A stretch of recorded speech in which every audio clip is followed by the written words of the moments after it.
The snow fell heavy that night, swallowing the small town in silence, blanketing the world in a white so thick it seemed to erase everything except the glow of a few lonely streetlights. Roads were buried, cars abandoned, and winds howled through empty streets like restless ghosts. But at the very edge of town, tucked behind a crooked picket fence, stood a little wooden house with smoke curling from its chimney. Inside, a kind old lady named Margaret sat alone by her fire, knitting quietly, her gray hair pinned back, her wrinkled hands steady despite the storm's rage. She had lived many winters in that house, but this one felt especially lonely. With her husband gone for years and her children scattered in faraway cities, the nights often felt longer than the days. That evening, as the blizzard roared louder, she closed her eyes and whispered a prayer that everyone out there in the cold might find warmth and shelter. She had no idea how quickly that prayer was about to be answered, or how her life would change forever.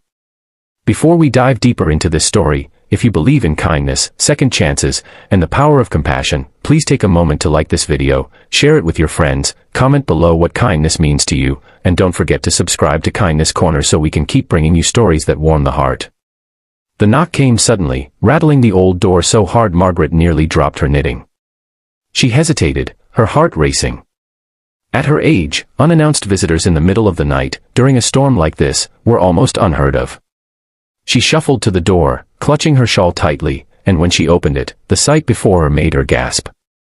Standing there in the whirling snow were 15 men, broad-shouldered and leather-clad, their jackets marked with patches that carried a name feared by many, Hell's Angels. Their beards were thick with ice, their faces red from the bitter cold, and their boots sunk deep in the snow. Behind them, motorcycles leaned against one another, nearly buried in the drift, their chrome now frosted white. For a moment, Margaret felt her knees tremble. These were men the world whispered about, tough bikers, troublemakers, men most would cross the street to avoid. But then she saw it. Beneath their hardened exteriors, beneath the tattoos and the frostbitten scowls, they were shivering. Their lips were blue, their hands stiff, their eyes tired. Whatever else they were, tonight they were human beings caught in a storm that could easily take their lives. Without another thought, Margaret stepped aside and said simply, "Come in before you freeze." The bikers glanced at each other, surprised. Most people slammed doors in their faces.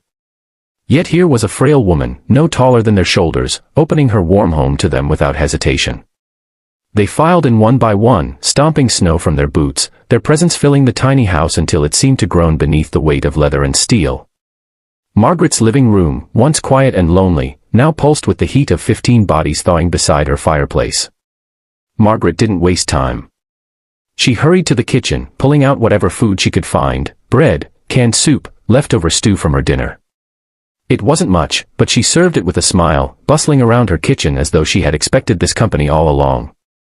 The bikers sat awkwardly, their massive frames squeezed onto her floral couches and wooden chairs, unsure how to act. They weren't used to kindness like this. They weren't used to being seen as men in need, rather than men to be feared. As the hours passed, the storm grew worse, pounding against the windows like a beast desperate to break in. The bikers stayed, telling Margaret bits of their story. They had been traveling from state to state when the storm caught them off guard, and with the highways closed and motels full, they had nowhere to turn. Their bikes had nearly frozen solid outside, and without shelter, they wouldn't have lasted till morning. Margaret listened quietly, her eyes kind and her hands steady as she poured more coffee and laid out blankets she had stored away. One by one, the tough bikers dozed off, wrapped in quilts that smelled faintly of lavender and age, their loud snores echoing in the little house. Margaret sat awake for a long time, watching them sleep, a strange warmth filling her heart. She had never had sons, but tonight, in some strange way, she felt as though she had been given 15 of them. By dawn, the storm had passed. The world outside glistened, covered in fresh snow that sparkled like diamonds in the pale morning sun.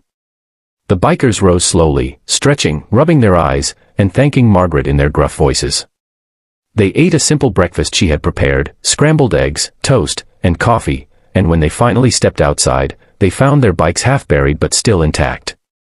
Before leaving, their leader, a tall man with steel-gray eyes, turned to Margaret and said, "Ma'am, we won't forget this. Ever." She simply smiled, patting his arm, and wished them safe travels. Then, just as quickly as they had arrived, the 15 bikers rode away, the roar of their engines fading into the distance, leaving Margaret alone once more in her quiet house.